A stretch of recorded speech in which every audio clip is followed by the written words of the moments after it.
সরাসরি বিমান চলাচল পুনঃস্থাপনের বিষয়ে বাংলাদেশ পাকিস্তানের ফলপ্রসূ মতবিনিময়। বাংলাদেশ ও পাকিস্তানের মধ্যে সরাসরি বিমান চলাচল পুনঃস্থাপনের বিষয়ে দুই দেশের সিভিল এভিয়েশন অথরিটির মধ্যে ফলপ্রসূ মতবিনিময় হয়েছে।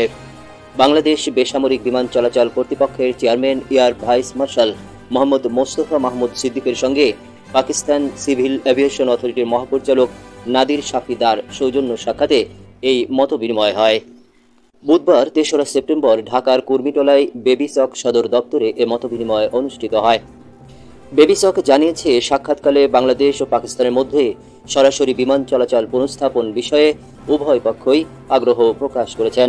বৈঠকে ভবিষ্যতে বিমান চলাচল খাতে প্রযুক্তি ও অভিজ্ঞতা বিনিময়, সক্ষমতা বৃদ্ধি এবং পারস্পরিক সহযোগিতার ক্ষেত্রগুলো আরও সুদৃঢ় করার উপর গুরুত্ব আরোপ করা হয়েছে। এ সময় বেবিচক ও ঢাকায় সফররত পাকিস্তান সিভিল এভিয়েশনের উচ্চপদস্থ কর্মকর্তারা উপস্থিত ছিলেন।